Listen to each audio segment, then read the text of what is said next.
Well, check it out, y'all. We got what you need. We're all living in apartments, condos, vans.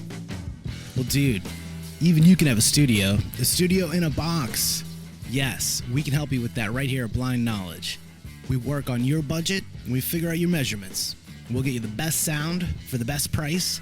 Let me know, 877-237-1143 or at blindknowledge.com. Yep. Spectres all around me, living in stark, blazing the dark.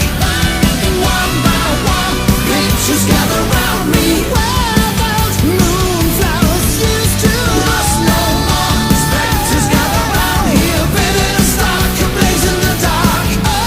Night by night, stare into the black where moonflowers used to grow. Welcome back to Paranormal, the New Normal. I'm your host, as always, Jeremy, here trying to make the world seem a little more normal. Does it ever happen? Oh, Lord, no. We pray, and it never will happen, but it doesn't make a difference because we like it this way, and that's why we're here, because we like to talk about the abnormalities of life and everything in between. Welcome back, folks. I am joined tonight by a very special guest. Always happy to have another paranormal podcaster on the show. And I am joined by Tom Cahue, host of Labeled Paranormal Podcast, and I hope I didn't fuck up your name. Not at all. You got it right. Excellent. 100% there.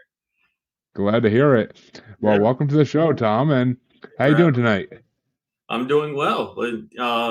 Loving the Northeast. We're getting a little bit of a mild right now, so I'm enjoying it tonight out here. Hopefully we can see something in the skies, right?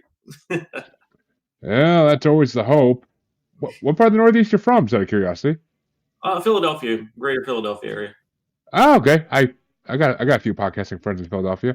I'm up in Massachusetts, so yeah, today was actually fucking nice, so can't complain. Yeah, we'll take what we can get in January. Exactly. This weekend doesn't look as pleasant, but we'll see what comes of it.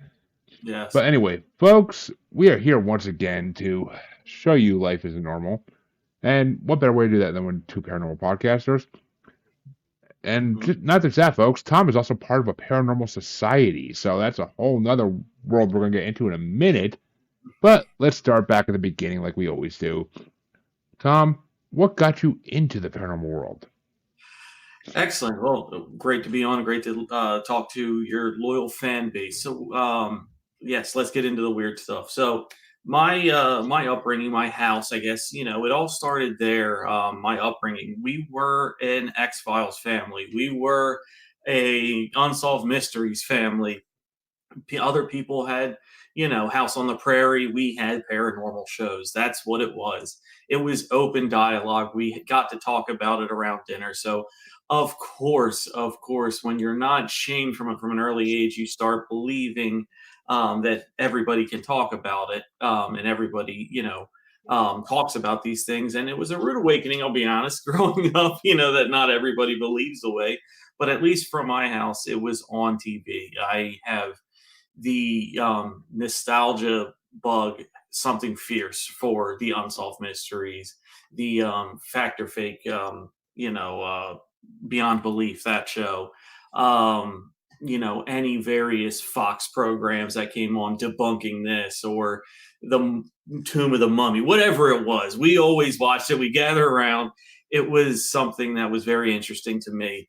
Albeit from a fear point of view at first. I was scared, growing up. I didn't want any of this, but as I got older and the fear got conquered and you get more old, it just became an obsession. And, right now, being in my mid to late 30s, you have a lot more time on your hands than when you were in your 20s. So I'm filling it out with these sorts of things, podcasting, guesting, and trying to find the truth in a world that is full of diversion. So that's how I'll answer that one. Oh, I personally love that freaking answer. I mean, what can I say? I mean, I didn't get into the X-File. Funny story, actually. I haven't told my listeners about this in a long time, but when I was a kid, I used to watch Fox every Sunday night. Simpsons, Same here. King of the Hill. But No. then at 9 o'clock, when X Files would come on, I would hear that, and I would Yeah. like turn off the TV, run to my room, because X Files, that music scared the freaking crap out of me. So Yep. I would turn off the TV and run to my room. Only in 2012, 2011, X Files was on Netflix when Netflix first started streaming. So I'm like, you know what? I like all this stuff. I like all these documentaries about aliens and ghosts and whatnot. Let's check out the X Files. Finally, it's David Duchovny. I was watching Californication at the time, so I love David Duchovny. And I'm like, Yeah. let's check it out. Became one of my top shows of all time. I freaking love the X Files. I'm lucky I watched it when I did because I got to enjoy the reboot after seeing the whole original series in the movies. So Okay. I enjoy the hell out of the X Files. Fox Mulder, I am Fox Mulder. I want to believe in everything. So even the Loveland Frogmen, for God's sakes, people, I want to believe in the Loveland Frogmen. They don't get enough. They do not get enough credit. They are a part of the core. We need to accept them as a whole. That's what we're here to do. We're here to find out the whole truth. And, myself on Label Paranormal, we break things down into topics with Mark, my co host, myself, and our producer, Cassandra, over here. We want to know everything. And I relate so much to your story about the music. What is it about those haunting, I guess, D minor chords that always get to us? It is the pianos are the sound of paranormal. They are, and I mean, but Exorcist, this Halloween, everything. I mean, but it's just, and just for the folks in Spotify land when this episode finally does release in audio form, when he says Cassandra, he's pointing to a LED gray light with headphones on, which is fucking awesome. So just so everybody knows what he's talking about when he says that there's not actually a woman behind him just standing there, but yeah, I mean those Someone over my shoulder. exactly. I mean the piano notes. I don't know what it is, but for the longest time, I mean to this day, they still kind of like. They used to scare me. Now they just kind of entice me because it's just like, what's this now? Mhm. And I've for a long time I wanted to do a Patreon version of this show called X Files X Ray, where it's an episode by episode breakdown and related to the paranormal. You gotta have me on for an episode of that. You have to. If that comes to fruition, I'm throwing my hat in the ring. Honestly, if I had someone else to do it with that actually was down to do it like on a regular basis, it might actually come to fruition. So that's a possibility. That's 100% a possibility. So We'll talk. maybe we'll talk in the future about that because that's a pipe that's a dream of mine right now. Like I just want to do that. Like that's podcasting I could talk about and love. So maybe we could do that. But Yeah, that would be very. Did you have any experiences growing up in the house you grew up in that would like really sink you into the paranormal world? Yeah, absolutely. So, I'll tell you my first paranormal experience story that I'm aware of. There were other things that I can get into that happened, but it was more to like I wasn't old enough to understand. So, the first one happened to me. I'll tell it because it's adorable. It's adorable. It's cute. So I'm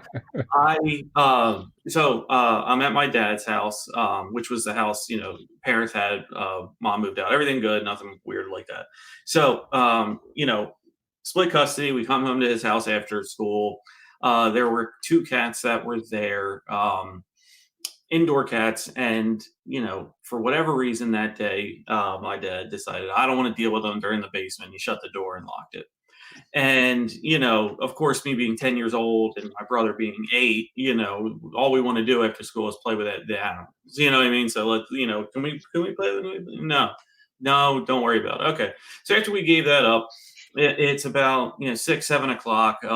This is the 90s, right? So there was one TV that had the cable in in the Of living room. course. Yeah, and then there was one that had like a VCR and stuff in the parents' bedroom, and the kids, we didn't have anything. So, no tablets, no nothing like that at that time. So me and my brother are watching, so it was probably Star Wars because we were all into that. So we're watching that in the room. I'm laying at the, in front of the TV, like with a pillow against the side of the bed, so just like propped up. I can see out into the hallway. I look into the hallway and I see an animal. I see a cat, and it was our cat. I go and I'm like, oh, and I like immediately hop up, start to move, right? It jets back up the hallway. So I'm like, okay, whatever. So I get out into the hallway. I look, I'm only like 2 steps from the door. So I know cats are fast, but this thing would have had to been hauling ass to get all the way down the hallway and turn into either the living room or the dining room, right? Uh, Yep. I follow it out there, not thinking much of it. It's not there. I follow it out. I get to the living room. My dad's watching, Cahue, he's watching TV. And I was like, you let the cat up? And, of course, his reaction being, bore ass to death. He was like, I didn't let the cat, I'm not letting the cat up. The cat's downstairs. I look in the dining room, because it splits off. It kind of tees. The living room's here, the dining room to the basement door. It's shut. I go over to it. It's locked. So obviously, if my dad was playing a long con, there's no way for him to open the door, let the cat down, locked it, get back on the couch in the time it took me to take 5 steps, to go up the hallway. The door's course. locked. I open the door. I go and I walk down into the basement. Our basement is flooding. There are the two cats we have are in this probably like 3 foot by 3 foot square in the corner of the unfinished basement in the only area that there is no water. My dad comes down. He's like, "Oh crap!" We pick the cats. We bring them upstairs. Who knows what would have happened in that flooding basement? We were a house at the bottom of the hill. You never want to have it, but we had it. And all the rainwater came right in. The waterproofing gave up that day, whatever you want to call it. But there was a ton of water all over the floor.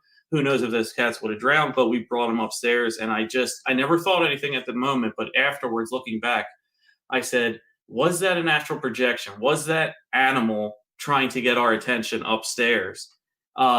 Because they were in danger. So that in that house was my first paranormal experience, and it didn't even involve a human entity. It was more of a projection, more of and definitely was an animal, but it was more of a projection that way. Um, but in terms of that house as well, there's other experiences that went on later. The phantom smells, they get me. The disembodied voices, the mimicking doppelganger type, where you think you hear your dad, but they're or your brother or your whomever. Oh, Yes, those yeah, right there. Well, before I get into that, hello, my Harley. Glad to have you watching again. And Harley says your first story is crazy, and I mean in a good way, of course. But absolutely. it's I gotta say though the disembodied voices. I see those posts on Facebook all the time where like this person will like hear their significant other talking to them for a I know, while, and I then know. like they walk like it's like all of a sudden my significant other walked into the bedroom and was like, no, I was in across the hall in the other room, like I wasn't downstairs, and it's just like what? Like that's the type of stuff that I mean. My house is haunted. My listeners know this. My house is freaking haunted, but it is the most mild haunting in the world. I don't see things. People who live in my house do, but I don't see things. And I mean, it doesn't bother anybody in my house to a full extent where like we're going in, like we even notice the hair half the time. So, but to actually have like a doppelganger thing going on would make me move. It would make me move. I'd be putting my house in the market and I'd be living in a shack if I had to until I freaking found a place to live. Like I don't care. Like if spirits want to fuck with me that bad, then no, I'm gone. I'm gone. I love the paranormal, but I ain't try. That's dude. I mean, I know some people. I know some people who can clear houses, and I'd be calling them in a second. I'd be like, "Get your ass out here now! Yeah, I need to hear you like 2 days ago. Come on!" Oh, disembodied voices. That creeps me out. That creeps me out more than Black Eyed Kid, for God's sake. I mean, I can yeah. knock out a kid. I can knock out a Black Eyed Kid. I can't freaking knock out a disembodied voice. So. That Jesus. that has followed me my whole life. The what are the trickster spirit, the doppelganger haunting that has followed me my whole life. To be fair, I've no matter where I've been, I've heard the voices of the familiar voices, friends, family, girlfriends at the time, parents, and it always brings us different kind of chill, something more.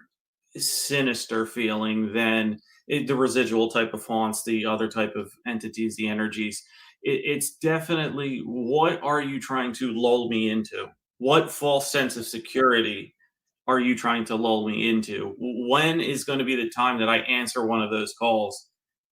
And Oh, if you're damn smart, it'd be never. It'd be never. But Harley says the same thing. She hears them all the time, thinking it's her kids or somebody else is talking to her. But yeah, and I mean, it's see, folks, this is why, as Derek Hayes of Monsters Among Us says, if you hear voices calling you from the woods, don't yes, ever go into the woods. no, no, love Derek, Like love, it's love. just. Are you a MAU fan too? I'm in the whole get up. I got shirts. I got the Ah, yeah. So I, mhm. I've had Derek on this show about a year ago, or maybe more even. He was in the first like 6 months of my show, and having him on my show was one of my greatest honors ever because he got me back into the paranormal after years of being out of it. So I That's cool. I applaud him anytime I get a chance in the show because his show brought me back into the paranormal because it was just people in their own voices telling their stories and multiple different stories in episode. It's just an amazing format. Yeah, I it, almost wanted to do the same. I wanted to do the same thing when I started my podcast, but just it seems like too much work when I don't have enough time to sit there and edit people's calls left and right and trying to get all the calls. Like it's a nightmare, Derek. I appreciate what you do as well as thousands of other people do. So yes, had to offer. applauding. But I mean, oof, disembodied voices. Back to disembodied voices. Like, oof, Jesus. You never had any So experience with them? ah, no, I don't Okay. believe so. I mean, usually if I hear a voice, it's just my kids annoying me. But I mean, it's just I mean, if I hear a voice, it's usually someone I actually know is trying to get my. Okay, actually, that's not true. That's not true. Because like at work, I have to wear headphones all day, hmm and Yeah.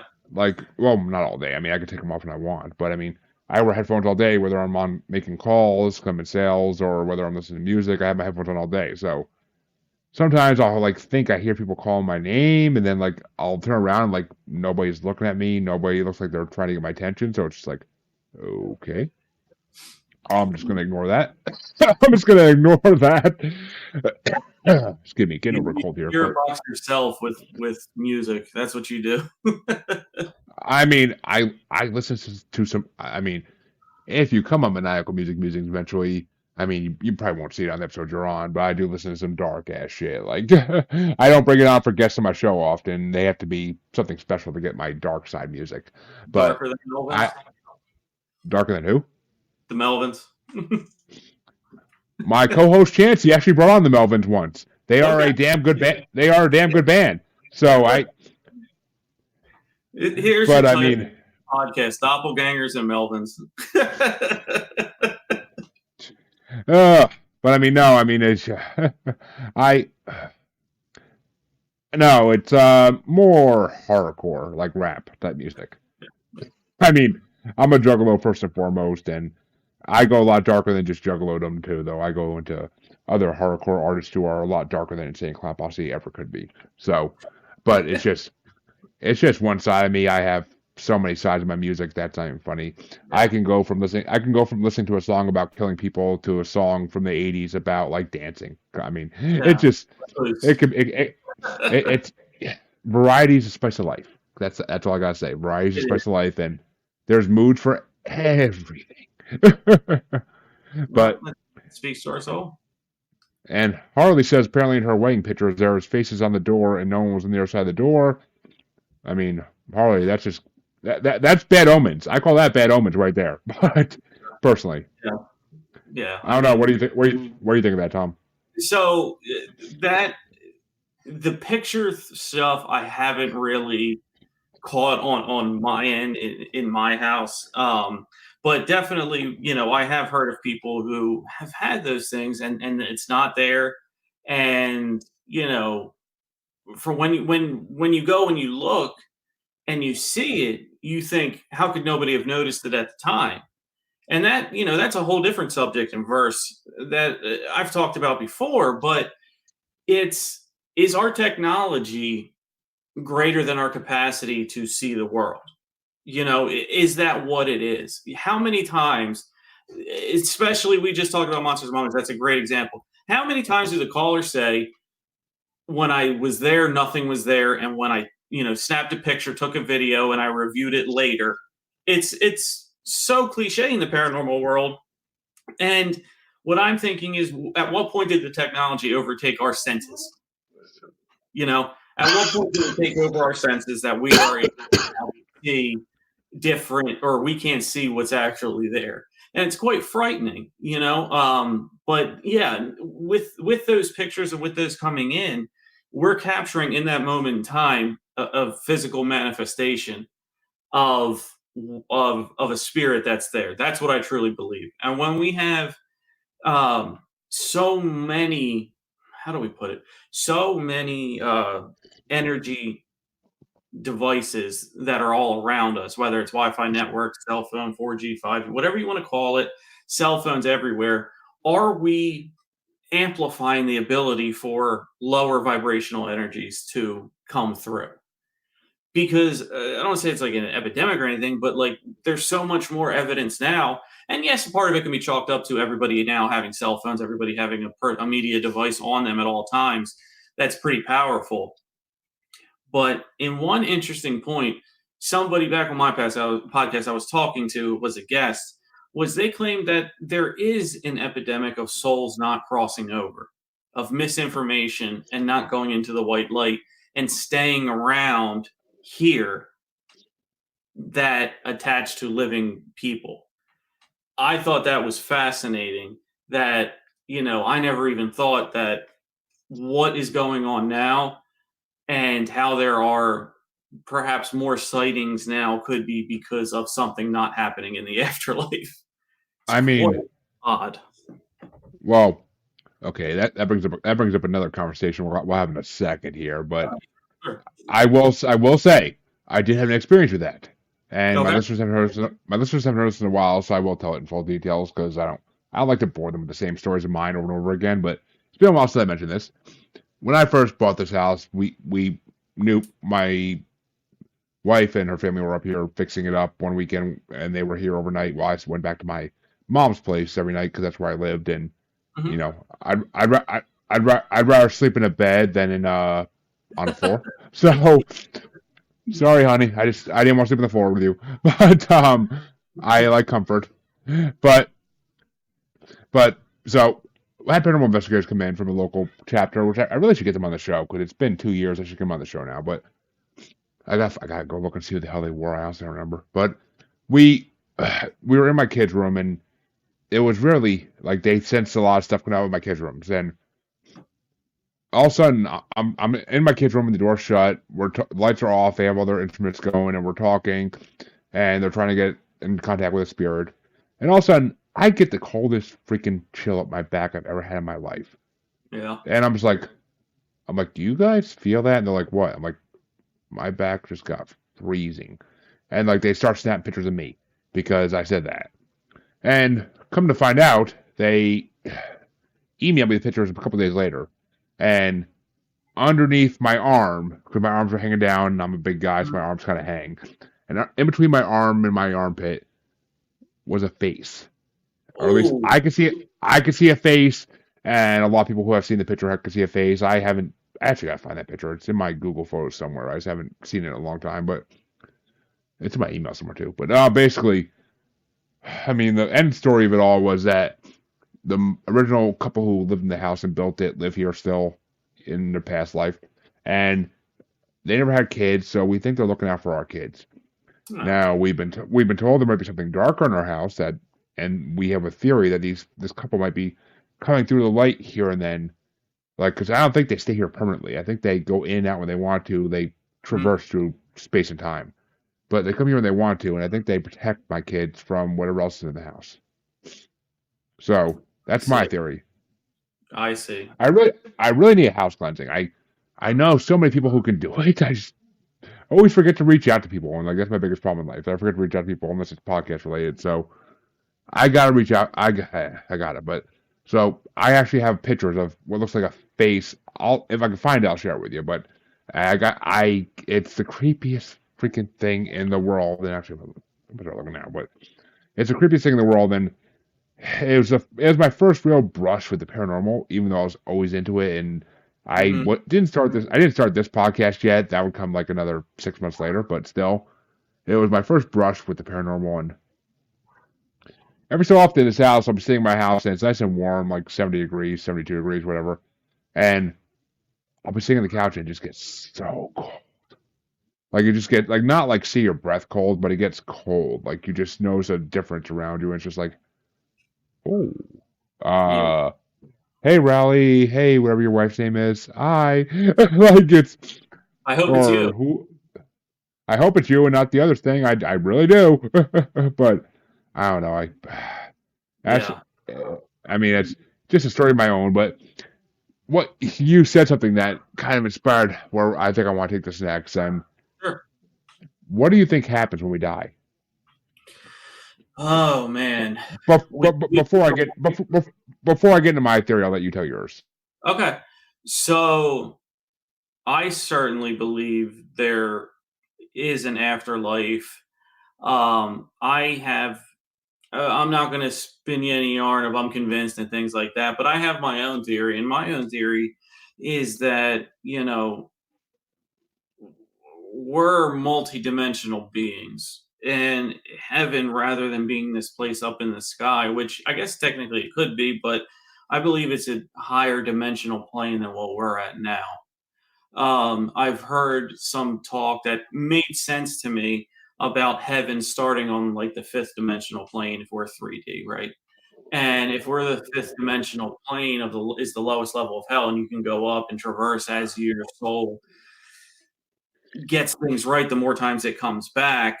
I tend to believe that. I tend to believe that a lot of the minutia about religion and things like that can be boiled down to one entity wants your soul and the other entity wants your soul, and you are going to pick where you go based on your life.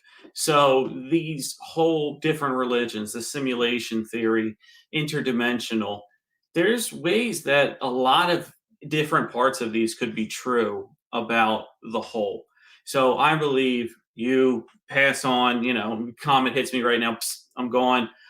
The light, I enter the light, I go to my life review, I don't see all the bad things I've done. I see how wonderful my life was, how many people love me and prepare me for the love that enters at the fifth dimensional plane and then up, if I was deemed to be good. And if I don't go into the light, I roam around here as an entity that stays on the planet and becomes essentially a spirit that people like me or other paranormal investigators go and bother and try to get on camera and try to use tools that are kind of like the right thing to use, but we don't even know what we're supposed to use. So that's my afterlife idea. Well, okay, we don't differ that much, honestly. And it's funny you say fifth dimension because I just had somebody on the show. A that's not him. That's an old episode I just put out. I had a psychic on, June Edwards, actually one of the top 10 guests on Podmatch right now, and she said that heaven is on the fifth dimension, and that's what her guardian angels have told her. And I mean, that falls into my beliefs personally because I have been all my beliefs were dramatically changed by running this show for 2 years, and everything Mhm. everybody's told me I kind of put together into what I can think is close to reality. Okay. And I believe that when we die, we're either extraterrestrial spirits in human bodies, like Scientology may have got it right. Sorry, people, Scientology may have got it right, or or we're or we're some other kind of spirit in a human body that we don't know what it is yet. Even we can't define it. But when we die, we go to basically like a DMV in the sky, a DMV in another dimension, basically. And is it the fifth dimension? Who the hell knows? There's 12 to 17 of them from what I've been told. So there's 12 to 17 dimensions that we know about, Hmm. and whichever one of those we go to when we die, I don't know which. I haven't died, so I couldn't tell you. But at least to my knowledge. But we go there, and I mean, we could be waiting from. I've been told different things. I've been told it's pretty fast. I've been told that we could be waiting was technically 20, 50, hundreds of human years, and we're waiting there, and we wait for our next assignment. Mm-hmm. And whether it's I've been, I mean, it's whether we grow and we have whether we have predetermined goals when we're going into this body or not. I don't know. I don't know if I fully fall behind that, but we just go to another body and we keep living different lives. And I mean, it would Mm-hmm. make more sense if there was like an end goal, like you're supposed to learn this life, this life, and if you don't, you're going to repeat that and learn the same lesson over again until you get it right. So, I mean, what's the end goal of it all? I don't fucking know. I mean, if we end up in an alien spaceship somewhere having a party for the rest of eternity, great. I mean, if we just go into non-existence kind of, where we're just kind of I guess the best way to say it is kind of like Futurama, where we just go into space and we're like how God was just molecules in space, and like that's kind of what we become. Yeah. Like if we become something bigger like the universe, I don't know, but I mean, I feel like there has to be something there for us to want to do all this. To otherwise, our spirits would just be like, "Fuck you, we're not doing this. We're sick of being humans on this horrible planet, so we're not going back." But then again, I've also been told we don't always go back to Earth; that we can go back to different planets depending on what we're supposed to do that life. So, I've heard that as well too. Yeah. I mean, my theory, of course, has a lot of what ifs because you can't have a theory this existential and not have what ifs involved in this theory because who the hell knows? Who the hell knows? That's the bottom line. Is I mean, we yes, some of us have died and come back, and we know it. Yes, we can get past life regressions done, but that tells us about our past lives, not quite in between them. So sometimes I hear that can be told, but I don't put much faith in that, honestly. So I Yeah. mean, go So, ahead. sorry. Yeah, no, the past life regression model has been very intriguing to me. I would even be down to do a hypnosis session like on cam and just let's have a viewer see what the heck's going on, right? But See, I have heard of life between lives hypnosis where you are taking to your spiritual counsel and getting a kickstart of like, this is why you came back. What you're doing over here, you're off the path. You need to go this way. Whether that's believable or not to some, that's on the individual. But I have heard that on my pod I straight up asked them. I said, "What if you need a kickstart? How am I if we know this before we came on this planet, if we know this after we came, why can't we just why can't we just understand the mission and have it now?" And they said, you feel it's right, you feel what you're doing is right. Well, there's a lot of things that feel right that aren't right. And I don't, I had to ask and get it out of them and drill them like, hey, what is, how do I get a step in the right direction? I don't want to know the whole thing, but just which way should I be looking to lead the life that I was supposed to lead?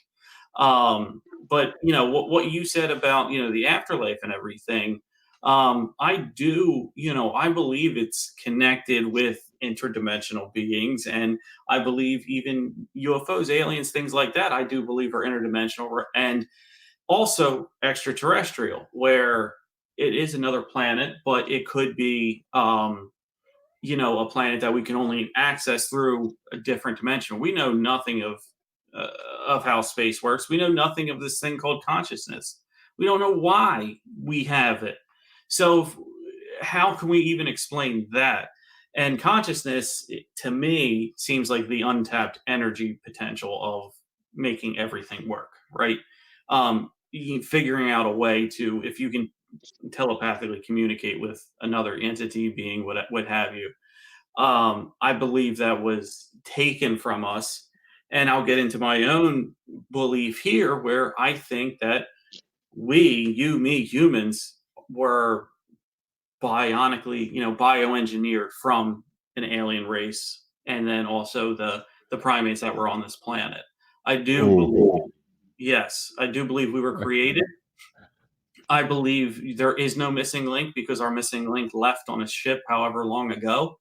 I believe that that's where we are because let's be honest, if you were to believe the Anunnaki, and I'll just use them as a reference, if you were to believe the Anunnaki story verbatim, like from front to back, they're a sort of god to the individuals, the hominids that were here. And of course they would be, because they landed in off a damn spaceship and stepped foot and were, tens of feet tall. Um, they needed gold for their planet. If we were to believe it, they needed gold. They needed to bioengineer a race of slaves, basically, to go and dig up gold and get it to them to move back to their planet. If we were to believe that, if we were to believe, that story's true, then we can put the pieces together of how we were this slave race and they left for whatever reason. Maybe they got everything that they wanted. If you read the Book of Enoch, which is a forbidden book of the Bible, if you were to go and that, there you go, that route, some were left behind because they wanted to cultivate a human race of allies, basically, and teach us things. And when they left, I'm sorry to say, and it might be controversial, but we love enslaving each other. It's almost in the DNA. Why do we love gold? Gold, it has so many uses, but we like to wear it on a ring or jewelry. It's shiny. Where does that come from? So I just wanted to float that out there for any one of your listeners who might, subscribe to that or want to, pop on and ask more questions. But I truly, truly believe, we were engineered, and that's my own personal opinion. Man, I fucking love you as a guest because you just bring up so many of the greatest topics ever. So, I'm just one big let me unwrap everything you just said. And sure, let's go. First things first. Yes, humans do love gold, and yes, humans do love enslaving each other. Certain things in that topic we're not going to touch, but I mean, I like to keep my podcast not canceled, thank you. But fuck. All right, so yeah, I mean, ancient aliens is definitely something I believe in because, yeah, I don't believe the guy with the crazy hair on the History Channel 100%. No, but I don't believe him 100%. But the guy that looks like Charlie from Always Sunny with crazy hair, no, I don't believe him 100%. But I've been told, and this is through people who have talked to aliens and have basically double checked this history. Palladians, Anunnaki, reptilians. There's more of them, but I don't know their fucking names. But they've all been here since before humans. There was a war on Earth at one point, I was told, and this is when Atlantis was at large, between these different alien races. And basically, this caused, from what I can gather, one of our major disasters. And that's when all these alien races decide to run tail and leave Earth. Except for the reptilians who went underground, of course, because, City of Gold underneath LA. Oh, gold! Wait, there it is again. And so, I mean, I 100% believe that we either were here already, evolved. I have always been a scientific person, so evolution always made sense to me because I was a biology major, so evolution always made sense to me in college. Like, we were evolved. It made sense. Like, did lightning strike a fucking puddle? No. That's just stupid. But they have no other way to explain it, so that's how they explain it. But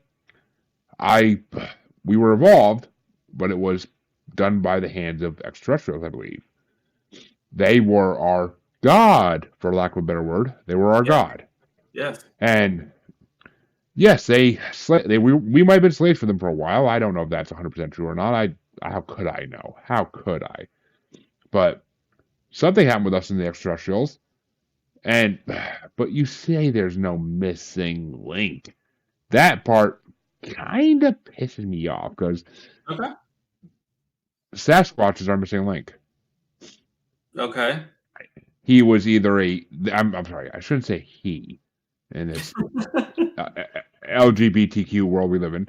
They were either a failed experiment by the extraterrestrials that they couldn't control, or they were extraterrestrials to begin with, and they were put here, which kind of ties into my prison planet theory. But that's a whole nother theory I'm not going to get into tonight Oh, because that's I love that.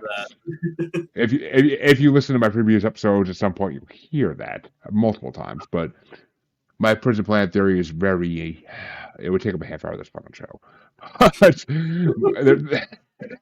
I have a great prison planet theory, but there's a lot of what ifs in there as well, of course, because in this field you can't not have what ifs. But so I mean, yeah, the only things I can say for sure, extraterrestrials were here before us.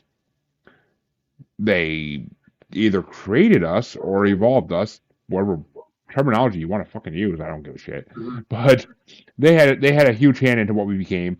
There is a missing link. It's Sasquatch, Yeti, Yowie, whatever you want to call it. Every country in every continent in the freaking world has a Bigfoot of its own. So except except Antarctica we know about, but Antarctica has a lot of things we don't know about. So who the hell knows?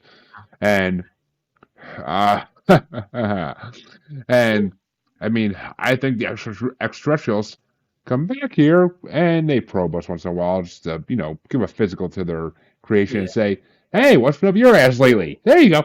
But I mean, I they come back and they visit and they watch us. I mean, the part of Massachusetts I'm from, we see UFOs constantly because it's been told to us.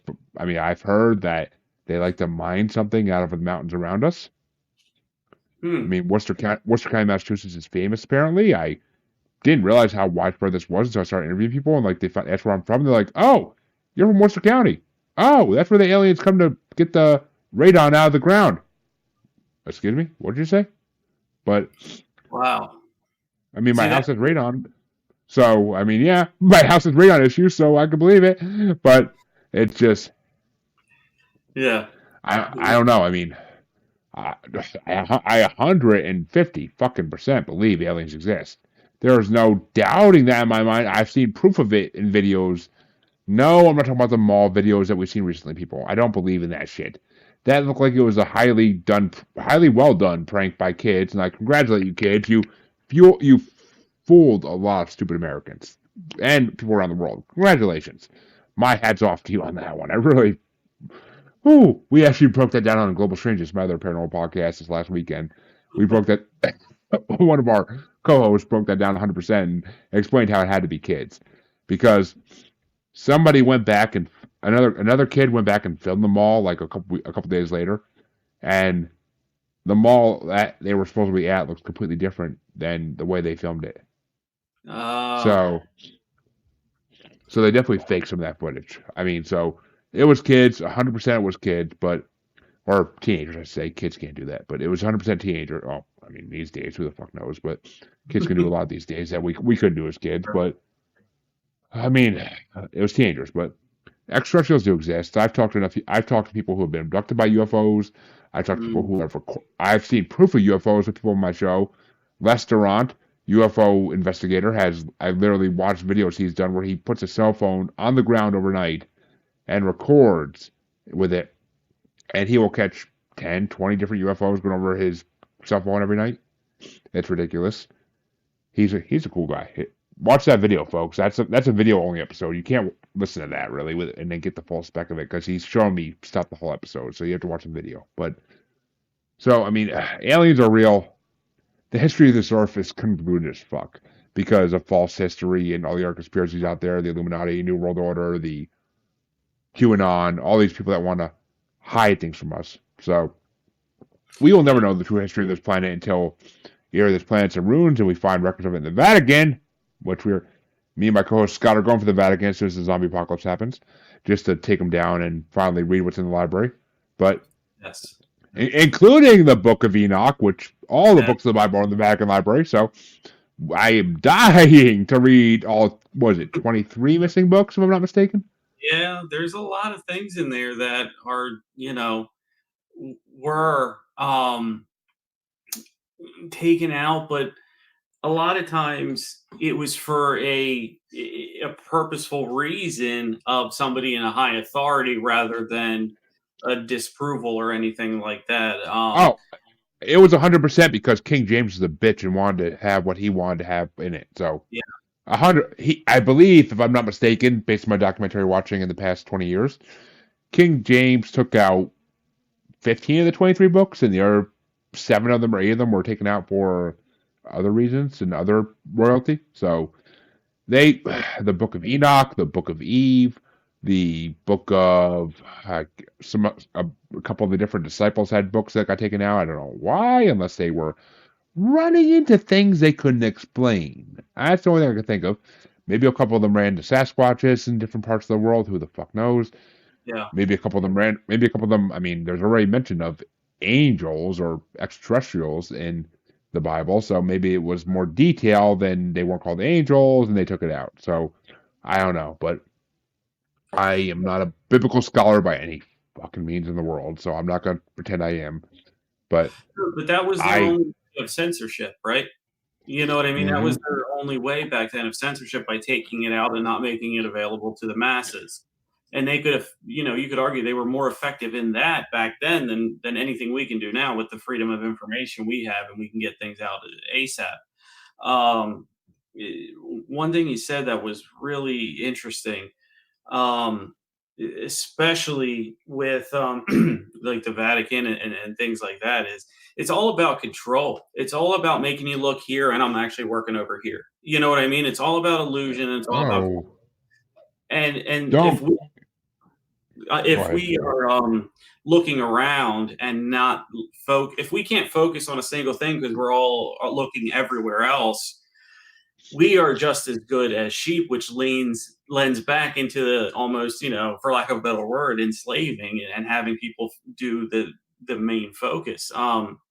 Religion is limited by the vocabulary that we have as humans and our ability to understand. In the very beginning, I truly believe they did their best at trying to communicate what was actually going on. And over time, just like you were at a crazy party, and over time the stories change little bit by little bit by little bit until somebody gets a hold of it and wants to use that knowledge for their own gain. So uh, it's fascinating how, again, Vatican, how many areas of the world they have their fingers in terms of monetary property, things of that nature. It's phenomenal how deep it goes. But um, doing our own, research, doing our own, keeping our eyes open to everything, um, we can come up with the right answer. But we also do a good job of discrediting each other too. So all they have to do is create one shred of doubt. We're always going to be fighting that uphill battle, right? All they have to do Oh is do God, one shred of doubt. you're not fucking wrong. I mean, every time there's something out there that every picture of Bigfoot, for every picture of a UFO and extraterrestrial, for every picture of the Goat Man, there is 10 pictures that are fakes that are put out there to dissuade people from believing. Same Yes. with Loch Ness, same with all this other sea monsters, same with mer people. I can't call them mermaids anymore because that's sexist. Same with mer people. So I mean, there's so many fakes out there for the reals that you can't tell the truth anymore, and you have to be a full on 100% believer to truly believe everything you hear. And yes, the Loveland Frogman is not getting enough fucking press. Here's the go, man. I'm. What Oh, about the Hopkinsville Goblins? Like, that's a fascinating one too. I'll throw. that's. I mean, okay, I love the Hopkinsville Goblins, but to me, that's just extraterrestrials. I mean, that's 100% a case of extraterrestrial invasion, and maybe these goblins wanted to fuck with these rednecks, and that's why it happened. But who knows? I mean, stranger things have happened, but I mean, Look, there's a great documentary out there, people, that with 2 seasons actually. I forget what it's called. It's called Hopkinsville something. So just look up Hopkinsville documentary, you'll find it. Because there's what the hell is it called? Derek used to advertise it the first season of it. I forget what it's called. I downloaded the first season of it. I never watched it. I downloaded it, but it's actually. I mean, I watched like part of the first episode. It looks very well done. It looks like it's very great, and I pretty sure Small Town Monsters has done a documentary on it by now as well. But it's yeah, extraterrestrials have been on this earth for a long time, and to this day they continue to abduct people. They continue to show up at people's houses, show up outside people's houses. I mean, Yeah. doorbell cameras have caught fucking plenty. Hunting cameras have caught plenty. Yeah. What are they called? Field cams, or the hell they're called? Like they've caught plenty. Trail So yeah, I mean, it's just there's so much proof out there, folks, that it's just you gotta skim past the fake shit to find the real shit, and that's the problem with it. That's Yeah. the problem with it. The Yeah. government admits the shit's real, but they won't give you proof.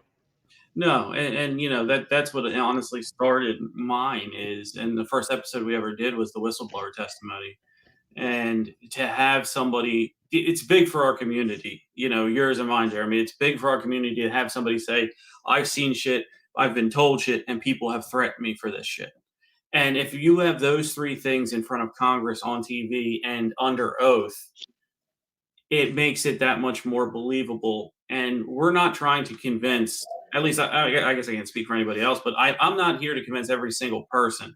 If I can just tell and enlighten one individual into other things to think about, then I've done my job. I know things that I've seen, I know things that I've heard. I've met people where I believe their stories. I've also met people where I don't believe what they were telling me. You know, so we can't paint with a broad brush. Oftentimes, we have to be more skeptical than the skeptics because we do have that area of our community that is so out there that spins a bad name for all of us, right? We need to do everything we can to keep promoting the knowledge to the best of our ability. You know, if anybody ever wanted to learn more about real life UFOs and not maybe things on shows, hop on MUFON, become a member. It doesn't cost really anything. Look up their database and see how many reports come in on a daily basis with picture or video evidence of things that are odd. You can get lost in a rabbit hole just searching your state over the last 30 days and have a boom list of this many things. It is way more common than you believe. It is way more common than you think. Will be surprised about how many things go on in your own town that you might have seen if you walk outside and look up, but maybe you were watching the latest documentary. I'm not sure, Jeremy, about your personal opinion, but I do believe some UFO civilizations are here, whether they're underwater, underground. The Hopi Indian have an ant people that they talk about that came out of the earth and saved them from two apocalypses. They believe these celestial beings are either underground or come or manifest from the ground or under the water. I certainly believe that as well. I believe it's a wonderful place to hide. The analogy that I use is if you're a cat and your family gets a stupid puppy and he's running around, he's being a puppy and it's annoying the hell out of you. Where do you go? You go to where that he can't get to. You jump up on the furniture, you jump up high, you can't climb up there. We are that stupid, annoying puppy. They are the mature adult cat. They're saying these guys can go to space, but nobody's been under the water. I'm going to go down there and hide and have my own base. My opinion. I fucking love everything you just said. I really do. And couple things I want to break down there. Folks, I just watched The Abyss, a great, oh my Yes, God. wonderful. Am I, John Carpenter, if I'm not mistaken? Yep. A great John Carpenter 80s alien movie, which we are doing the 80s alien movie bracket on Paranormal Normal in February at the end of the month, I believe. I still got like 16 movies to watch, or actually, no, like 13, 14 movies to watch, so give me time. And finding these movies is fucking hard. I'm hoping something will come out streaming in February. But I watched all the popular ones, but yeah, that's right, folks. Spaceballs, Predators, Aliens, Critters, a lot of other alien movies I can't think of. Mac and Me, My Stepmother's an Alien. Are you throwing ET in there? I don't. I think it is. Yeah, ET's in there. I didn't know if it was only specific to one category. You're bringing No, it's 80s alien movies in general. Earth Girls Are Easy, which is a fucking great movie. I just found out. But so a lot of classic 80s movies are going to be in this bracket. It's coming up at the end of February. I can't wait for this one. And then after that, we're going into the next winner of that one. The next category is going to be serial killer movies, which will be We'll probably be hitting that in April. But so yeah, just a little preview, folks. We'll be hitting soon. But see what you just described. That's why I love the Abyss, because underwater alien bases, I 100% believe in. Mm-hmm. I talked to, I'm not gonna remember his name. No fucking way now. But I talked to probably 6 months to a year ago now. His father worked in the military. The episode's called "The Moon Landing is Fake." I don't know. It's called "The Moon Landing Isn't Fake" because my father worked in the base where they would have filmed it. Um, it's a man whose father, he's a Hollywood producer, but his father was in the military, and Okay. He's a lot to say about the moon landing and about extraterrestrials in general. But it's a very interesting episode, and he said his father knew about some underwater bases, I believe. So, and I 100% believe, and there's been enough proof of fucking aliens underwater than at this point that fucking God.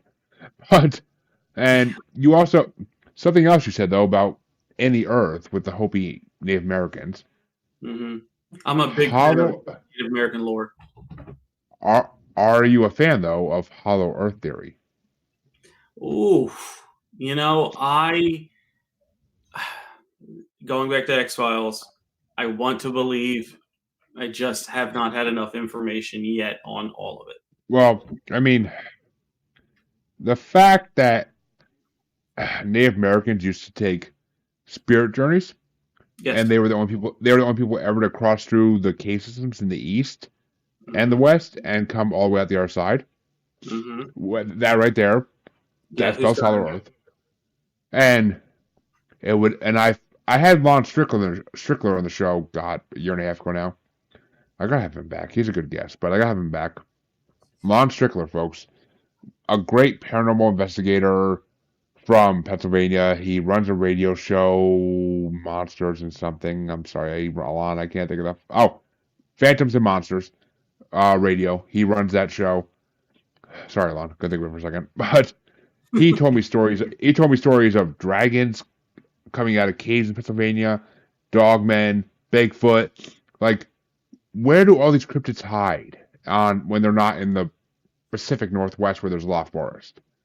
Because I mean, yeah, in Massachusetts there's a lot of forest in some places, but not a lot of it. And there's a lot of sightings here of different creatures according to different sites, the NADP or the North American Dogman Patrol or the Bigfoot Societies. There's a lot of sightings here. So where are these cryptids hiding?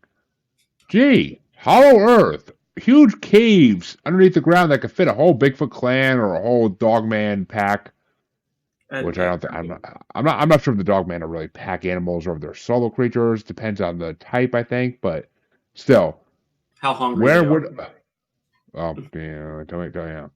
And yeah, I don't even want to think about that, man. I walk my dogs near to the woods every fucking day of my life. I don't want to think about that. But and my dogs are pussies, so they wouldn't defend. They're masters and they're pussies, so they wouldn't defend me from shit.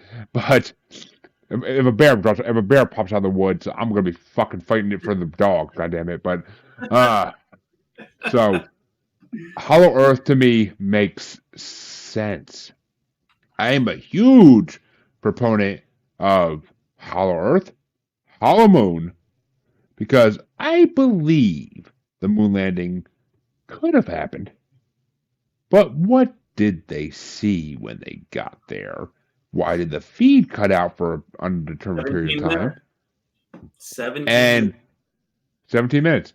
And why were all the astronauts shaking at the press conference when they got back?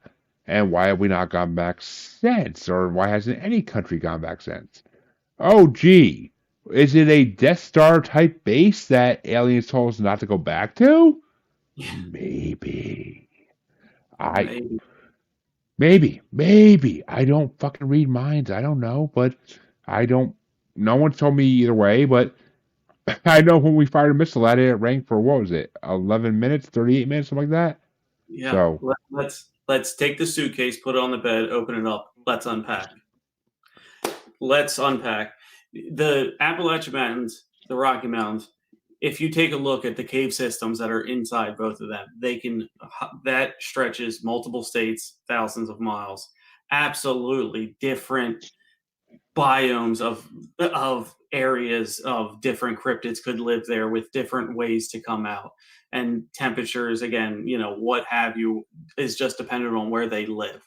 I 100% can get on that. The odds, or the overlay of missing persons over these cave systems is something that you can't really explain. They're always right there. And also with Grab, grabbing a drink, but I'm listening. Okay. so you have all of that going on this planet. I I have listened to multiple shows, documentaries, whatever you want to call it. And that's not to say that they're all 100% accurate, but if we were to believe them, that the feed cut out, and during those 17 minutes, our astronauts were saying and mentioning how there are ships lining up along a ridge watching us get out of our lander. There have been reports, and please look this up, I can't think of it right now, but there have been reports of astronauts saying it felt hollow up there, or that it was a structure. And the fact that the moon is imperfect, we're only seeing one side of the moon at perfection all the way around, proof that the moon hasn't been there the entire time. The fact that it can cause, a solar eclipse perfectly every single time. There's a lot of weird things going on about that specific moon, our moon, that specific structure, if you want to call it that, if we were to believe Roland Emmerich in Moonfall, so we can definitely pull some things from that it could be a base to monitor us, because at the end of the day, we have technology that we don't know how to use perfectly, and we could ultimately destroy us. Now, if we destroy us, could that destroy other dimensional beings? Is that why they're coming and helping us? Is that why they're coming to protect the planet? Not so much for us as humans, but because of the multitude of dimensions that would suffer down the line for that. I love asking that question. That's a big one for me. Why are they so into the technology? Some people think, oh, they're just us from the future and they're trying to protect themselves. That's well and good, but then again, who's coming back to help them? Who's coming back to tell them to tell us? And it starts to get into this whole big thing that you can't even wrap your mind around. But I 100%, do believe that there are beings inside the earth, under the water, that have an impact on humanity, because our consciousness does impact reality. And it's foolish to think that someone else's wouldn't affect ours. Holy. Okay. Well, one, Nicole, I thank you for sharing this out. I 100% thank you. I love people who share my podcast. So, and Tom's a podcaster too, so he gets that. Yeah, so 100%. Thank you so much. I share the love, you have to be from Parapost Network, Nicole. So thank you. Parapost is a great place for all podcasts, whether it be paranormal or otherwise. But I have to say, multi-dimensional theory. I fucking love it. See, the only thing I don't like about multi-dimensional theory is it gives a chance that Bigfoot, Dogman, and all these other creatures are ultra-terrestrial, which I hate that theory. I really do. I don't want them to be ultra-terrestrial. I want them to be from Earth. I want them to predate humans. I want them to be what cavemen were afraid of in the dark. Besides the creatures that we know they fear in the dark, like saber-toothed tigers and all that crap. But I want there to be the mysterious cryptids that were there. I like the Gigantopithecus theory that Bigfoot was here before us and that we killed most of them off, but we went that way, they went this way because humans are bad. Which, lesson for all animals, humans are bad. So I get that. I do, and I'm a monster lover at heart as well. That I guess I would differ from you on that, where I would see them as, when we see them in the woods, when we have these things, it's just a thinning of the veil between our dimension and theirs. And they are here, but they're not really in ours. You know what I mean? They're on their version of Earth. And then that's where my belief comes in. But I would love, and I agree with you, I would love for them to be here on Earth. I'm a Tremors guy. I love the idea of monsters. Let's go to 80s monsters movies. Have that 1 month. I absolutely love all of that. But the more and more I think about it, the more and more I tend to lead towards interdimensional. But it's not where I want it to be. I'm on your side. I want the Dogman. I want the Bigfoot. I want all of the cryptids, skinwalkers, which are probably the baddest MFers of them all. I would absolutely love for all of them to be from here. And well, speaking of such, we have a question. Yes. Tremors Rock 1, LOL. 2, Nicole says, we don't hear much about the Black Eyed Kids. What are your guys' thoughts on them? Which, we did mention the Black Eyed Kids very briefly in this earlier, and okay, one, Black Eyed Kids is a great Boondock song. If you haven't heard it, go listen to it. It's a great rap. But Black Eyed Kids in general, I have heard enough stories on Monsters Among Us and other places to believe in them. I think they are either extraterrestrial or they are maybe ultra-terrestrial in origin. I mean, I don't feel like they're part of this Earth. I don't feel like they fit into this Earth's. I mean, I can see Bigfoot and Dogman thing in this Earth, but they don't feel like they're natural to this Earth. They feel like they're from another dimension, another world, something. And I mean, if you haven't heard of it by now, White-Eyed Kids is the new thing. White-Eyed Kids control the Black-Eyed Kids, from what I've been hearing in the last year or so. Which, I don't know. What are your thoughts, Tom? I'm dying to hear. All right, so I do. I believe they're sinister in nature, whether it's extraterrestrial or demonic. It's something that's resembling something not harmful to us, but they're not perfectly there. It goes along to my similar theory about the Men in Black, and I'm going to use this as an example where aliens. Okay, I'll come back to the Men in Black in a minute, but go ahead. Okay, so I'm thinking along the similar lines of they are aliens, extraterrestrials trying to pose as humans, but they don't get it all right. They don't get everything right. So when you hear stories about Men in Black and the features that they have, they might, if you scanned a room, they would look like a person, but as you really studied them, maybe their ears are so low they're down here, or their eyebrows they don't have, or things like that. I think you can draw a comparison to the Black-Eyed Kids this way. I truly, truly do, because if they are trying to get information, they're trying to get close to you. And a lot of these happen on the side of the road, you're in a car, things like that. They're going to appear as children, but their eyes are black because they didn't get everything right on their camouflage, if you want to call it. And they really want you to invite them into their vehicle.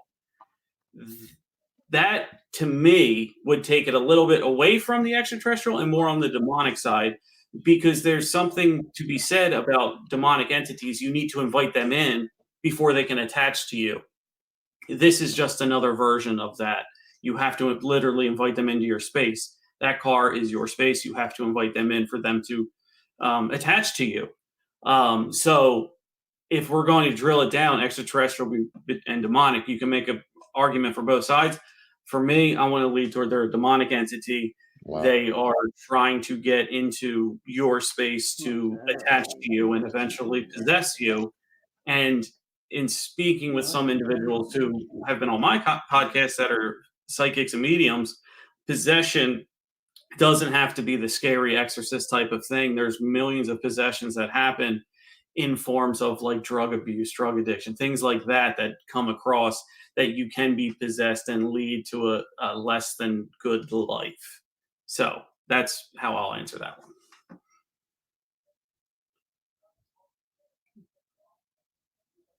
Apparently I was muted on that. Nicole had a few more comments during that session. Apparently she's had some weird things happen, thinking they could be involved. Just don't let them inside. Yeah, I agree, Nicole. as Boondock, as Boondock said, we are the ones who lost our way. Let us in.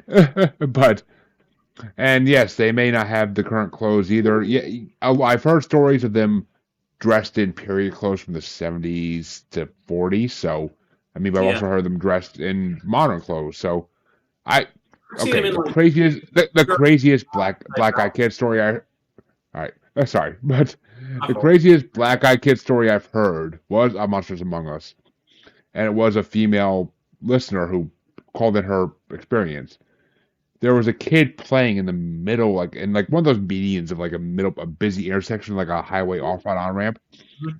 and like it was like midnight, 2 in the morning, something like that. Her and her friend got out of the car and approached the kid because they were worried about it. I think it was like a regular kid that was just lost, Yeah, and this kid literally just turned around, pure black eyes. They got back in the car, drove away. Never, they didn't want to see the kid ever again. But so I mean, and oh, apparently Nicole is the second medium who wrote a book about her UFO and paranormal encounters. Which Nicole, I'm telling you, message me, Jeremy Bryant, message me. I would love to have you on my show. I would freaking love to have you on my show. yes. And apparently she's done a podcast about them, and about an hour later she heard a knock at her door and no one was there.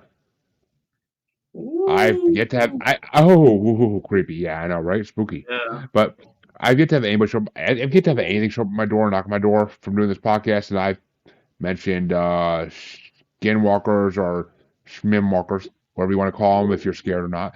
But I read Stephen King. Nothing scares me. But right. I mean, I've mentioned everything in this podcast. I've never had anything show up. Please do. I have so many questions for anything that shows up. I'm not scared of you. I will ask you questions. I Yeah, am a curious motherfucker. But and I've used Sage as well. It doesn't really do shit. But and apparently her book is, or I don't know, her book is beyond. called Beyond the Stars, True UFO Encounters. So Okay. definitely would love to see that. And my Harley, I'm glad you're back as always. But so I mean, Black Eyed Kids, I feel like they're interdimensional, but I mean, all right, you just brought up a whole nother topic, and this is gonna be one of those 2 fucking hour episodes. Swear to God, but which I don't I honestly usually that kills me, but I don't mind it this time because it's flying by and we're having fucking great conversation. So Right. you do you believe in demons and angels, the whole church hierarchy type thing? Do you actually Yeah. think they're real based on what the church says, or do you think they were misinterpreted as creatures that are misinterpreted as demons and angels? Very good point. No, I don't believe, I guess, verbatim from the scrolls, religious texts, anything like that. But I do believe you have higher vibrational energies and lower vibrational energies, and they both try to get attraction to you. One's attracting you through anger, pain, sorrow, fear, things like that. And the other one's attracting you for pride, joy, love, and healing. Um, that's where I believe the angels and demons things are, because like attracts like, and where you live your life, you're going to go to one or the other depending on how your life is. Um, you know, these certain low vibrational energies need a fuel source. They need to eat, for lack of a better word, and they need your energy because you are a walking energy battery essentially to them. They could care less what you do, they just want you to be near them and closer to them so they can feed off of you. So yes, absolutely. I do believe in angels and demons in the realm of higher vibrational and spiritual energy and lower vibrational spiritual energy. All right. Well, see, that's and Nicole. Yes, I would gladly do that. Nicole's podcast, folks, is Supernatural Whispers. Go give it Yeah. a listen. It might be interesting. I'm gladly gonna check it out because I love any paranormal podcast, and Yeah. you seem to know, like, and I mean, a psychic medium running a podcast, and who has had supposed black eyed kids knock on our door after talking about them. I will listen to that. I will listen to that, and I will subscribe and like and all that good stuff. So, and Nicole's been told that her aura is so bright that it attracts all kind of entities, which makes sense. It does.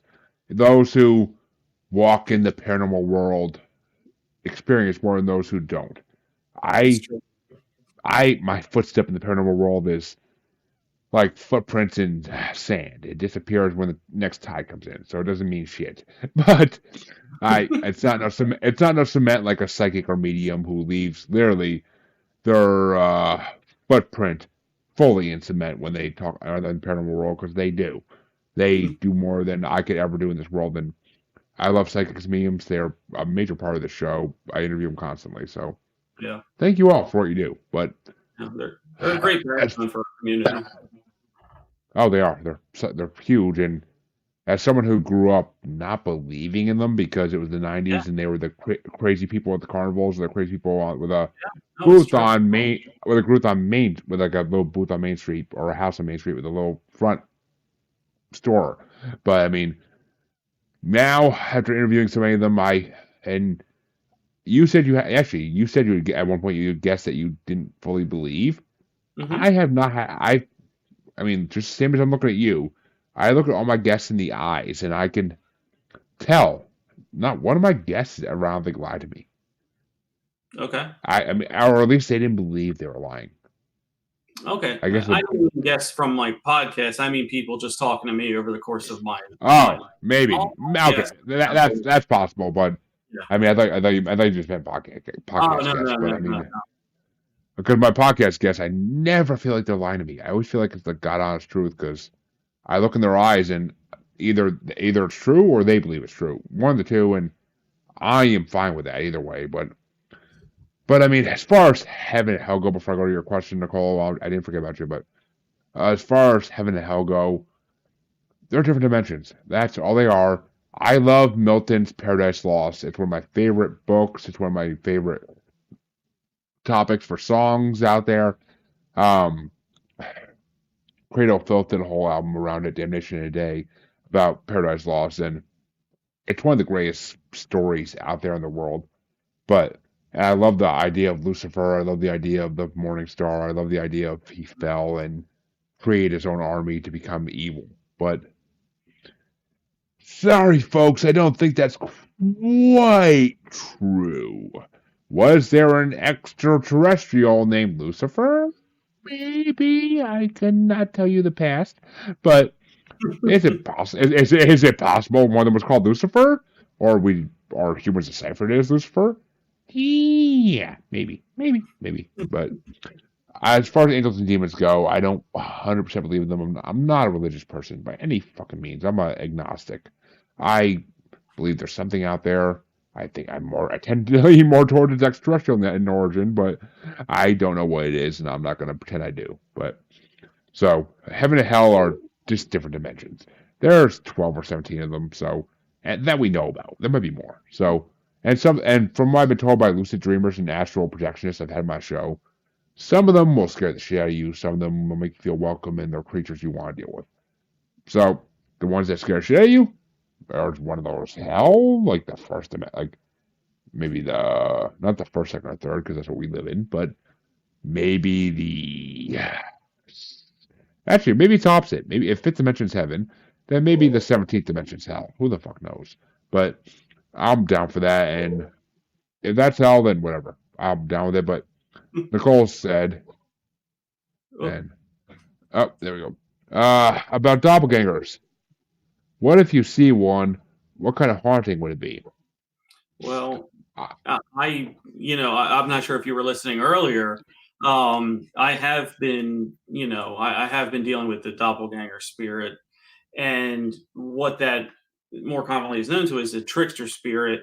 Through whatever means it's trying to fool you, and when I do believe it's sinister, so it'd be a sinister type of haunting, I guess, a more demonic if you want to go to that level, or more of a darker haunting. But when you have these things that mimic voices, that mimic images, that mimic places, um, they are definitely something that you don't want to be a part of. When you're in and I'll just give quick examples of mine. I've been in my house and heard, mother, father, brother, and they're not home. They're not there. I've been upstairs and listening and heard friends downstairs and they're not there. And I'm literally looking and I start questioning myself with, did I actually hear that? Did that come across? Was that me mistaking it? And if anything, I consider them just in the corner laughing at me, having an existential crisis of, did I hear somebody that was not there? Is this me? Is this that? I've even had I've walked past, and this has happened at work. I work in a big building. It's about 80,000 square feet, but I have walked past people and, I'm just like, give a head nod or whatever. I get back to my area, which could be on another floor or on the other side of the building, and they're over there, and they weren't walking with me. There's no other way to go around to circumvent and go all the way around the building and come in.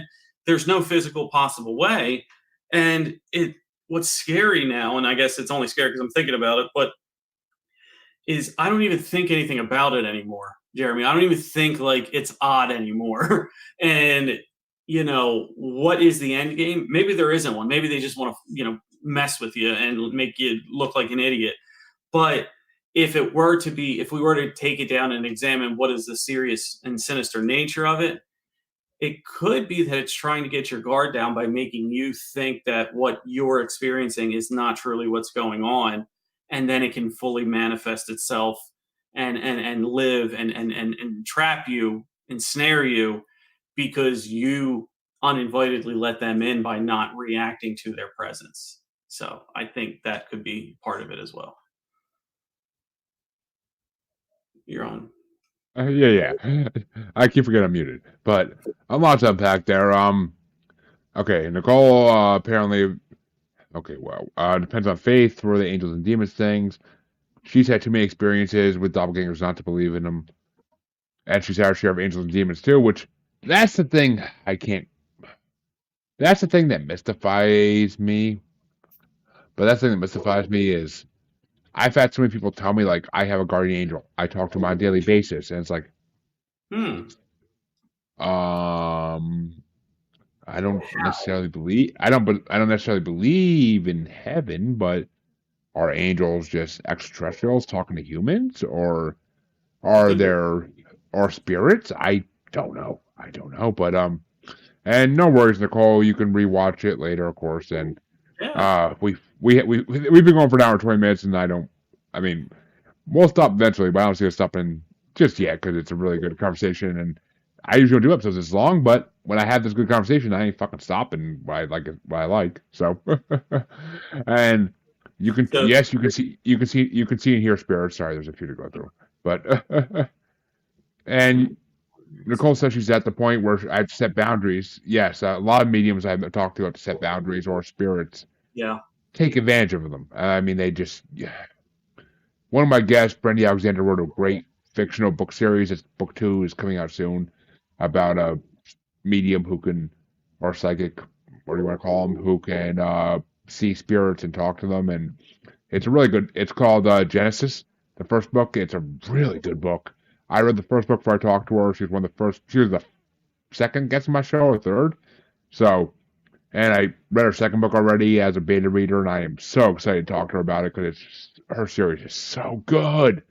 And she's bringing it's a religious book somewhat, so she's bringing angels and demons into it in the first book and the second book, and God's in it all the way, and it's an amazing series. I recommend anybody check out Brandy Alexander, the author. It's an amazing book series. I can't wait for the second book to come out. She has like the 5th book she's writing now. It's freaking incredible. I can't wait. It's I love a good it's a young adult fiction type thing, but I love a good young adult fiction. I mean, there's nothing wrong with good clean fiction in my mind. So absolutely. And apparently Nicole saw her cousin's doppelganger, and she lives at the back house. And when you can hear them, it's not pretty too, especially the demonic entities. So, I mean, I don't know what those other comments are about, but I mean, so yeah, doppelgangers to me. I mean, my favorite example of doppelgangers is How I Met Your Mother, of course. But besides that, I mean, I'm a pop culture nerd. Sorry, folks, but I, I, I had no experience with doppelgangers because if there's a second of me out there, God help the world. But the world can't. The world barely handles one of me. I don't think it can handle two of me. Fate tries to knock me down every day. I get back up. But Chumbawamba there for you folks. Some Chumbawamba. Yeah. But I mean, I truly believe doppelgangers exist. I've heard enough tales of them that I 100% believe they exist. But I don't know. I don't know. I believe they exist. Doppelgangers is all I can say is I believe they exist 100%. And Mhm. I mean, everybody on this earth is supposed to have a twin. Whether we know it or not is a whole other thing. But if there's a version of me in Japan, they must eat a lot of sushi. That's all I gotta say. So, but oh, Yeah. apparently you released the 17th edition. That's fucking incredible. But Yeah. Wow. and apparently Nicole's seen a spirit portal. I've never seen a portal. I've heard of them. I've heard stories of them, but I've never seen a portal per se. I don't know what to think of them. I mean, portals exist. I mean, look at the fucking sun right now. There's like a portal coming through the middle of the sun from what I'm being told. But Mhm. so extraterrestrials, aliens, yeah, it's the only thing I can think of. I don't fucking know. I mean, celestials, maybe. I mean, Russia's doing some nasty shit right now, so is China. So who the hell knows what's coming in this world in the next couple of years?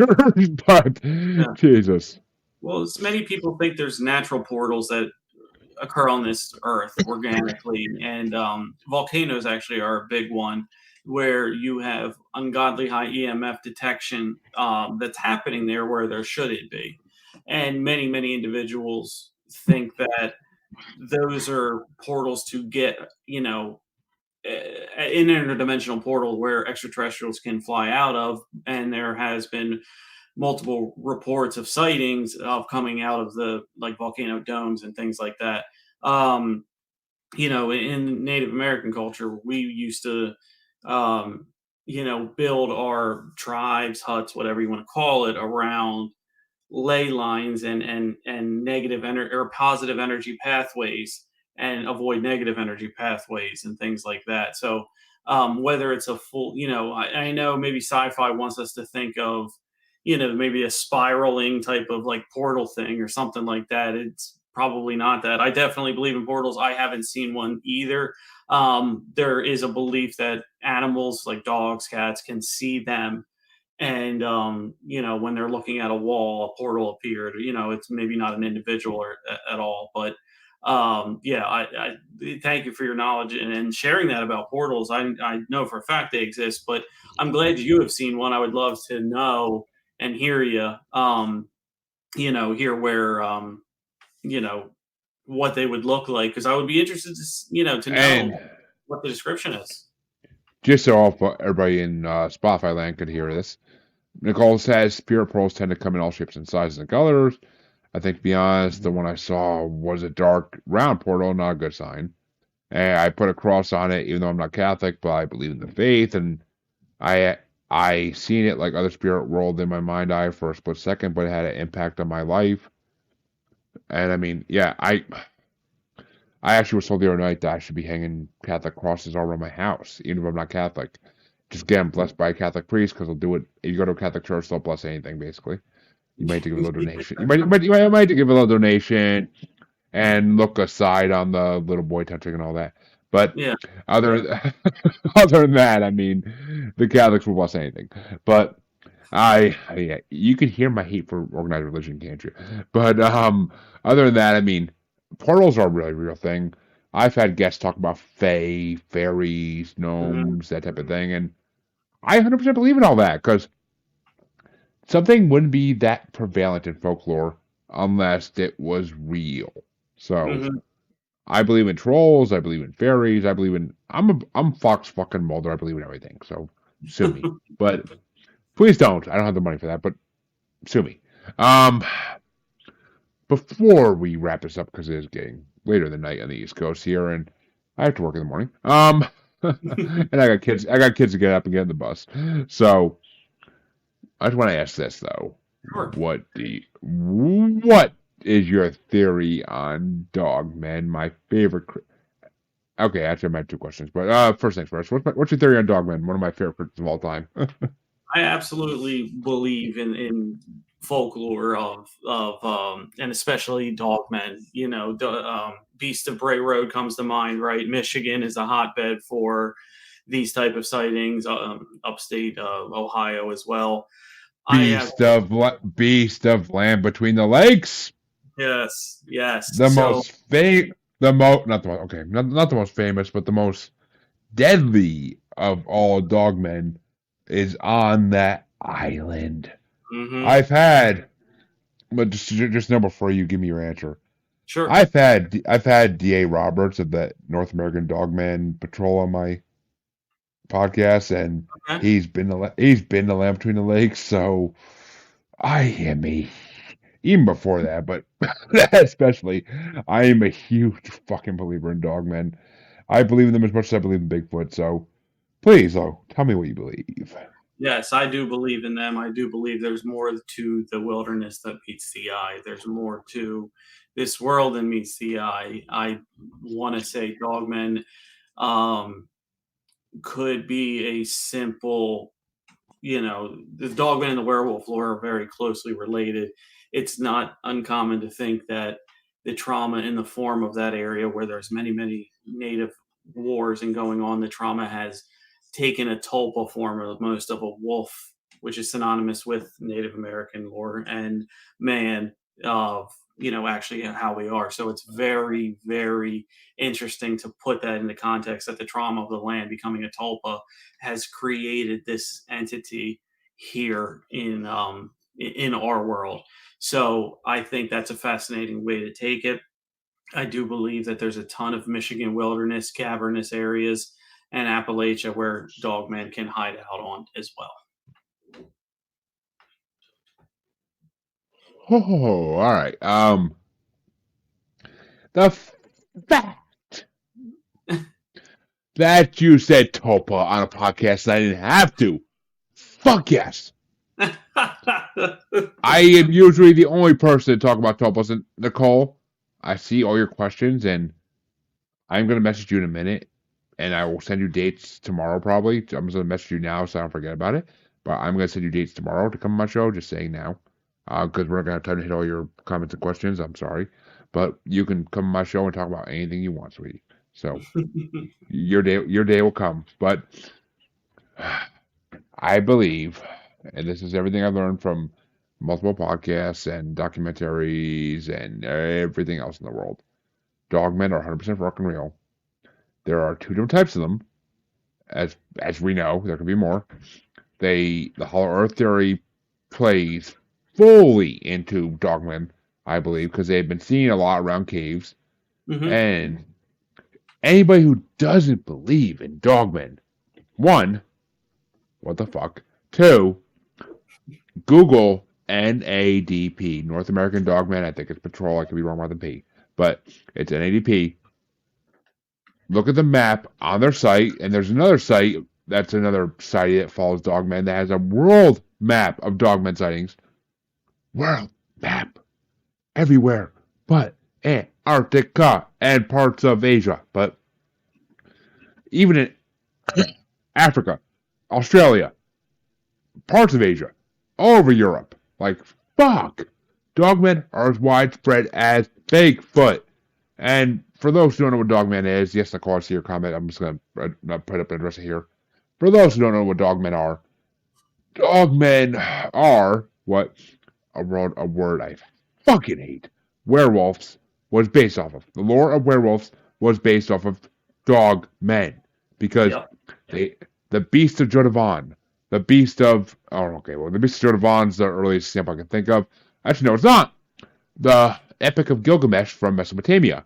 His best friend is Enkidu, which is either a dogman or a Bigfoot, based on how they describe him.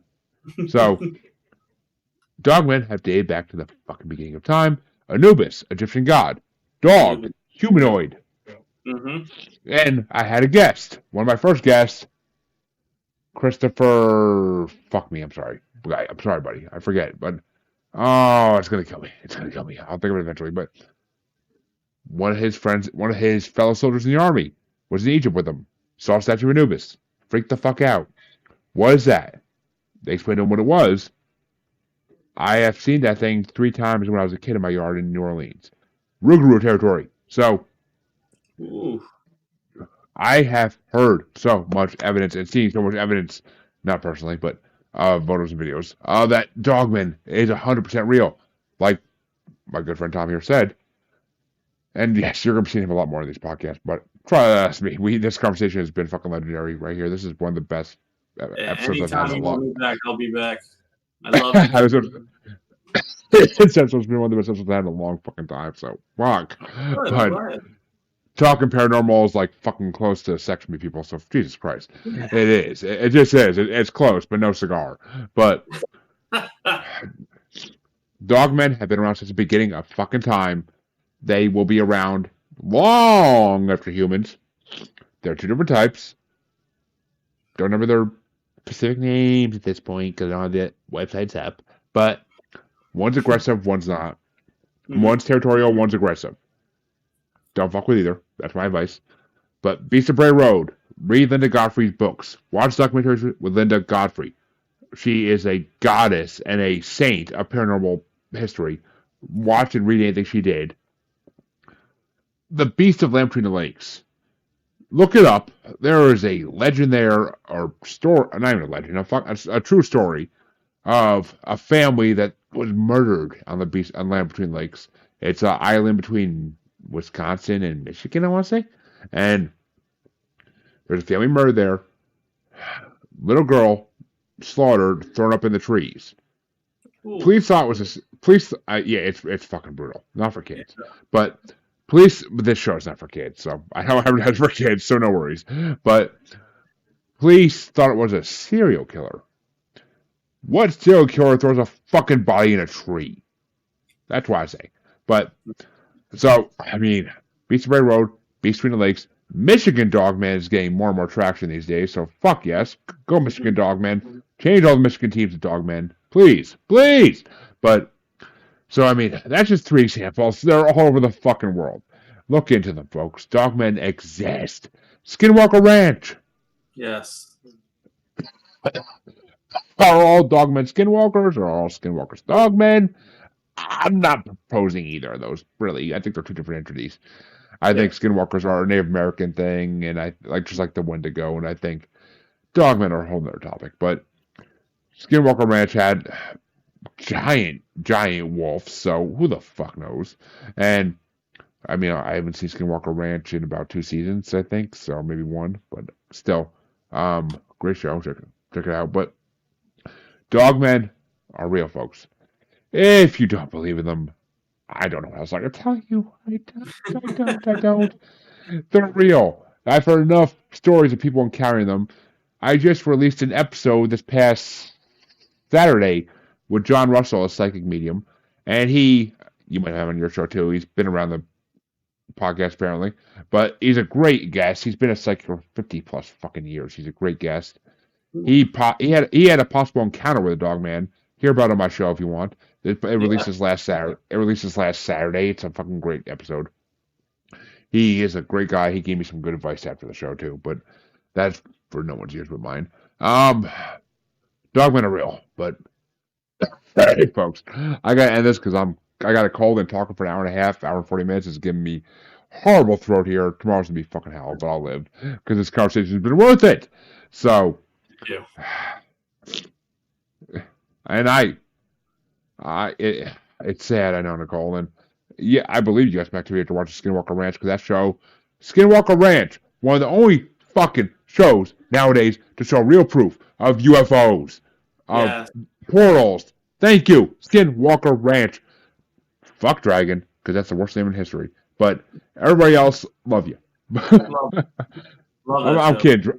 I'm kidding, Dragon. If you're listening to this, I'd love to have you on my show. I really would. Any of you guys from Skinwalker Ranch. I've actually tweeted or X'd, I guess now, the guy from the head guy from Skinwalker Ranch all the time with the glasses that has the money. I've messaged him multiple times trying to get him on my show. He doesn't respond. But I will keep trying, Brandon, whatever the fuck your name is now. But Tom, since I already know at this point, you're gonna be on my other show, and we gotta have you back in here at some point as well. Yeah, Where can people where can people find you? Where can people find your podcast? Promote yourself to the fucking fullest, sir. all right. Well, yes, I'm the host of the Labeled Paranormal Podcast. Me and Mark Way, we take a topic approach to these. We break down a topic every episode in the world of paranormal. So if it is labeled paranormal, we will talk about it. You can find us on YouTube with video. We're also on Spotify, Alexa. Say, Alexa, play Labeled Paranormal Podcast. We're on there. Apple Podcasts. You name it, we're there. Also, if you have a story, we are also into submission stories as well and would like to have people on to talk about them in depth about their topic. So please email us at labeledparanormal@gmail.com. We will respond. We'd love getting them. We will talk to you and invite you on and have you talk about your experience and things like that, because you guys are what makes our shows run. We do this for you guys. I know Jeremy does as well. So, Labeled Paranormal, find us anywhere you find your podcast. Watch the video on YouTube, on our YouTube channel, and email us with any submissions that you would like to possibly be on about at labeledparanormal@gmail.com. So, there's that. Exactly, folks. And please go check out his podcast. I beg you, because I definitely will, because next time you come on this show, though, Mm-hmm. gotta bring on your co-host. Yeah. Wait a minute. Are you the Mulder and he's the Scully? Yeah, actually, yes. Yes, that's a great way to put it. He can give you facts, dates, times, things like that, and I'm sitting there conjuring up theories about what we're going about. Well, I can't wait to meet him. I love a good Scully because I can usually make them admit they are not right. But we'll see, folks. For those who don't know how to find your infamous host, Jeremy, shame. Shame on you. Shame on your house. Shame on your cow and all that good stuff. You can find me in the outro where you can check out everything I'm from. It's too fucking long a list to do every show, guys. Come on now. But as I've been told in the last week or two, I'm a podcast whore, and you're not wrong. But so check out the outro, find out where you can find me. And until next time, which I believe I will be back Saturday evening with an interview. Looking forward to a weekend interview again. And Saturday night, still coming together with the guests, but as we are taking a bracket we did on Global Strangeness already started on Global Strangeness. We did the first two parts. We're doing the third part Sunday.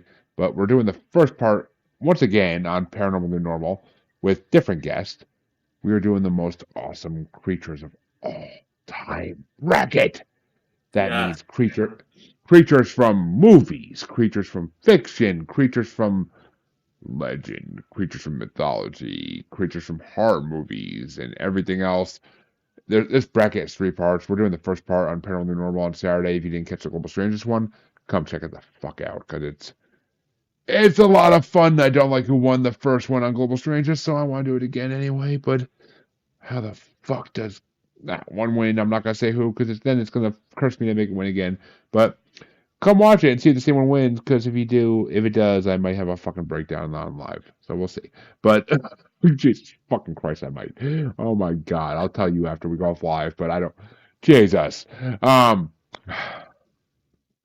yes, I want to thank Tom for coming on. It's been a fucking amazing hour and 45-minute show. My listeners are gonna Thank you. oh, my pleasure, sir. And my listeners are gonna love this. And you have a good night too, Nicole. Thank you for listening to this. I will messaging you shortly, trust me, because I want to have you on my show. But Tom will be back again, folks, either on my other show or on this show. He'll be back again in some short form. Other than that, have a good night, and remember, the world's not normal. Never will be. I'm out. Peace, folks. See you, everyone.